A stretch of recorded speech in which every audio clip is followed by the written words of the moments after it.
This video is brought to you by Tayrock. Tayrock offers you high quality watches at much more affordable prices than you might expect. Click the link at the top of the description and use code Westie for 20% off.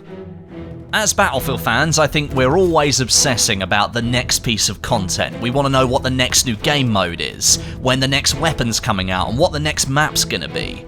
We're always looking forward to what's coming next. But what happens to the content that doesn't make it into the Battlefield games that we're all playing? Today I want to explore some of those things that didn't make it into the final public builds of Battlefield games. Here's 7 scrapped features from the Battlefield franchise. First of all, let's start off with something that's relatively well known within the community, the night map project for Battlefield 4. Now, those of you who were part of the Battlefield community in the game's 3rd year of support, you might remember this big push from the development team to convert certain base game maps and transform their time of day. Zavod 311 was one of these maps, and this one became a fully fledged night map named Zavod Graveyard Shift, and it was released under the Battlefield 4 Night Operations DLC. However, in this video, we're talking about things that didn't make it into Battlefield games. There were also 2 other night maps in development around the same time as Zavod Graveyard Shift. Both Siege of Shanghai and Golmud Railway, they were in the process of being converted.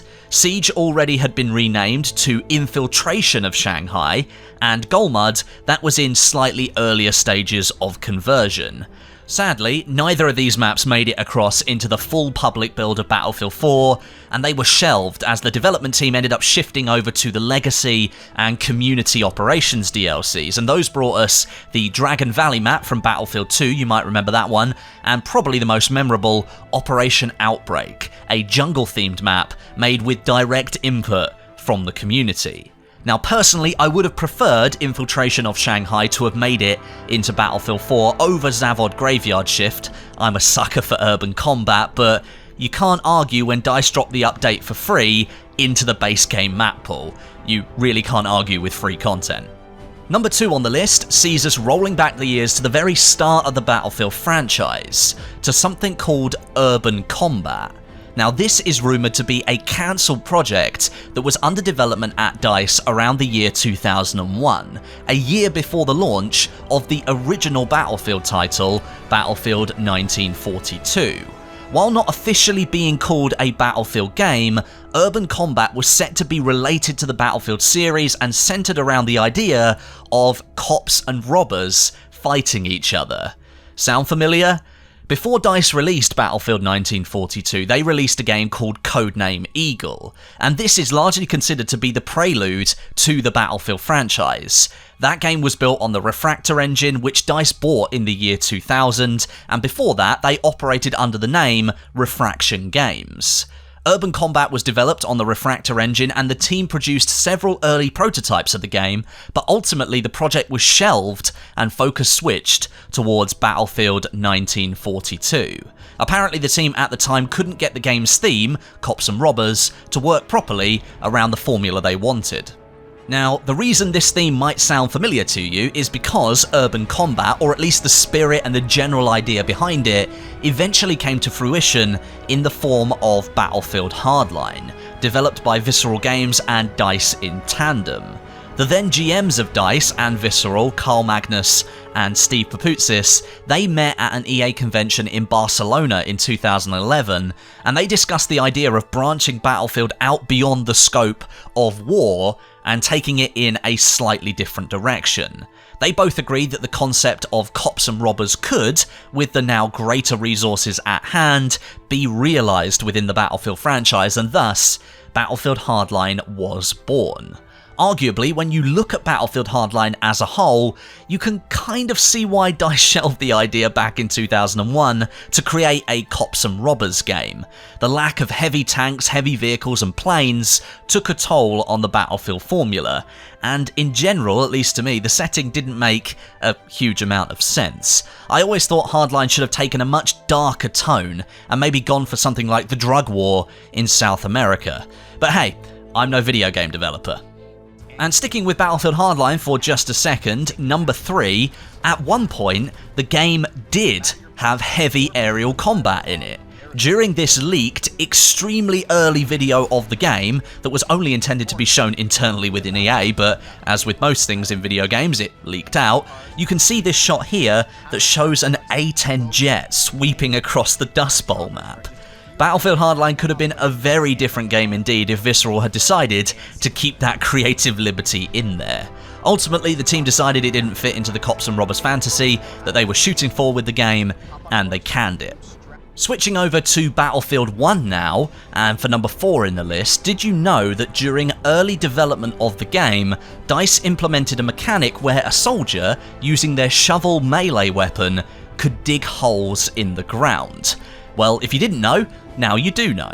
I got to experience this firsthand during a Game Changers feedback event at DICE quite a long time before the game got released. Certain weapons had no textures on them, the maps weren't feature complete, and in general the game was not in a playable state beyond internal testing. But you could swing your melee weapon and you could create these small holes in the ground, and they could be dug deep enough that you could get in them and crouch down and then be obscured from the enemy player's view. However, the feature was cut when DICE couldn't solve certain deformation issues and players got stuck in the holes and then couldn't get out of them again. It does appear, however, that the inspiration behind that feature did make it back into the franchise in some form. If you look at the fortification system that we see today in Battlefield 5, that's almost an extension of that digging mindset, but it's lost its player-controlled drive in the process. Fortifications are in set fixed positions, whereas digging in Battlefield 1, that was totally freeform, so if you wanted to, you could just create your own trench right across a road and stop a tank from getting any further. If they got stuck in the trench, then they couldn't move out of it. You could see why DICE eliminated it if they couldn't get it working, but for all of 30 minutes that I got to use it, it was really good fun. Moving back across to Battlefield 4 now, and I think it's time we talk about the game mode that never was, Squad Conquest. But wait, Westie, isn't that the game mode that was in Battlefield 5 just a couple of weeks ago? Well, yes it was, but it made an appearance earlier in Battlefield 4 as well, but it really only shared a name and not much else. The two versions are very, very different. In Battlefield 4's version, which was first added to the community test environment, the defenders started with control of all flags whilst attackers only had a headquarters to spawn from. Upon losing control of all of the flags, the defenders were unable to respawn and they lost the match by default if all players had been killed. Now, it was a 3-flag mode, but it also held this 4th location, and it was known as the Strategic Team Resource. Yeah, big words there. Depending on the map the game mode was played on, this flag might have either been a battle pickup or a vehicle, and in order to use the resource, it had to be captured, which took a lot longer than a normal flag capture. It was also only a 5v5 mode, with the intent, I think, on it possibly becoming a competitive esports mode at the time. DICE had also just tested and released Squad Obliteration, which was already taken on by ESL as the main game mode for the last season of matches in Battlefield 4 Competitive. However, Squad Conquest never made it any further than the community test environment, and the mode ended up on a dusty shelf. Number 6. Did you know there were plans for a rideable wheelbarrow in Battlefield 2? Neither did I until last week, but apparently it's true. Plans were made for a rideable wheelbarrow, and the thing was so close to being added, but DICE decided to cut it at the last minute. Within the game files, there are audio lines that refer to the wheelbarrow. Enemy wheelbarrow spotted. And it could be enabled with mods for Battlefield 2, but the feature never hit prime time. This is kind of Battlefield 2's version of the skid loader in Battlefield 3, which many memes were created with. Enemy wheelbarrow spotted. And lastly for this video, deleted Levolution. During the single-player mission in Battlefield 1's Avanti Savoia, a huge mountain slide occurs, and this same feature was actually planned for the multiplayer version of the map, Monte Grappa.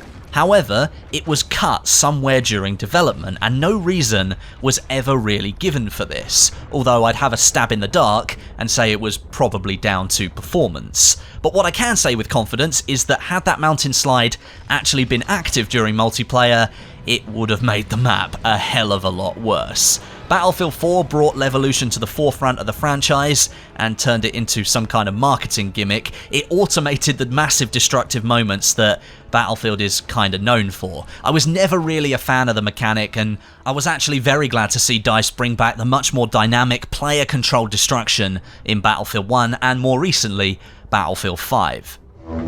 So, there you have it, 7 things cut from the Battlefield franchise and left to gather dust on a shelf somewhere. If you've got any cool anecdotes about the franchise that you think could be interesting, then drop those down in the comments, let me know, and I'll publish another video soon with those and some more that I've collected for things missing from the Battlefield franchise, at least publicly anyway. There's a lot of evidence of stuff that never made it into these games, and I think some of the ideas are really, really cool. But thank you very much for watching today, and until next time, my name is Westie, and I'll catch you guys in the next video.